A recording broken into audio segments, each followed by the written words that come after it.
Maligayang pagbabalik mga kasolid. Breaking news, bakbakan sa pagitan ni Elijah First at Michael Dasmariñas. Elijah First bagsak sa unang round. Cuadro alas, Gerald Casimiro nakahanap na ng karapat pag-akyat sa featherweight division at pambansang kamao Manny Pacquiao tila inayawan at biglang kambyo itong kampiyon na si Rolly Romero. Yan ang ating mga pag-uusapan mga kasolid, pero bago yan, pa-like, pa-share at pa-subscribe ng ating munting channel. Para sa ating unang balita mga kasolid, isang napakagandang bakbaka ng ating napanood kanina lamang. Yan nga ang laban ng ating kababayang si Michael Dasmariñas kontra dito kay Elijah First. Napakaganda at solid talaga naging bakbakan. Sa unang round pa lang mga kasolid ay kaagad pinabagsak nitong si Dasmariñas, itong Amerikanong si Elijah First. Ito nga yan mga kasolid.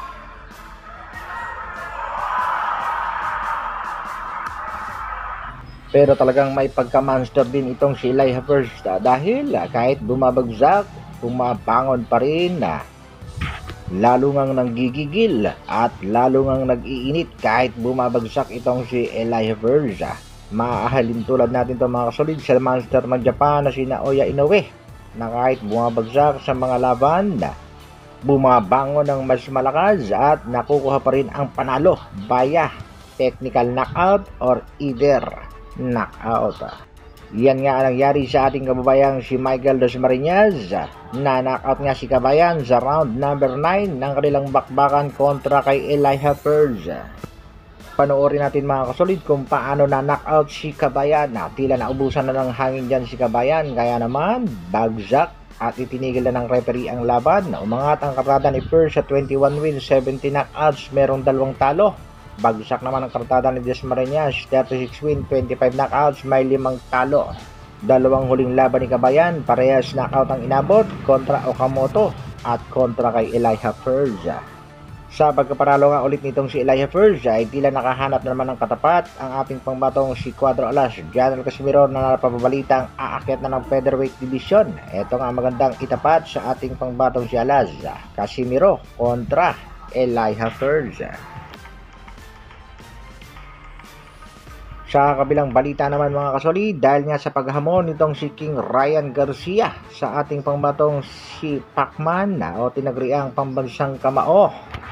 Ika nga ni Garcia, I'm looking for and shooting for a fight in December. I want to fight in Las Vegas in front of a big crowd. I want to feed a crowd and get back in my element. Dagdag pa nga mga kasolid nitong si King Ryan Garcia, if Manny Pacquiao does want to fight me and make big money in a huge fight, then let's do it. At dahil nga sa balitang yan mga kasolid, ito nga si Rolly Romero tila biglang kumambyo at umayaw muna sa ating pambansang kamao na si Manny Pacquiao. Sa latest update nga mga kasolid ay nakikipag-negotiate ang kampo nitong si Rolly Romero para sa rematch kontra nga dito kay King Ryan Garcia. At ang kanilang rematch ay posibleng ganapin ngayong buwan ng December taong 2025. At kung sakaling matatenga nga ang posibleng laban ni Manny Pacquiao kontra dito kay Rolly Romero, alanganin din naman itong si Gervonta Tank Davis dahil meron itong rematch kay Roach. Pagdating naman sa rematch kontra Floyd Mayweather Jr., alanganin din dahil alam naman natin hindi papatulan ito ni Floyd Mayweather Jr. At dahil nga ayaw na ng kampo ni Pacquiao ng rematch kontra dito kay Mario Barrios, sino ang sunod na posibleng makakalaban ng ating pangbatong si Manny Pacquiao? Posible kaya ang matagal nang itinatapat na si Conor Ben? Iyan ang ating aabangan mga kasolid, ang sunod na makakatapat ng pambansang kamao na si Manny Pacquiao.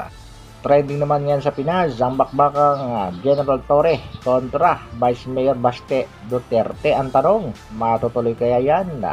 Hanggang dito na lang muna mga kasolid. Maraming salamat sa patuloy na pagsuporta at panonood. Pa-like, pa-share at pa-subscribe sa ating munting channel. Mabuhay! Brrrr!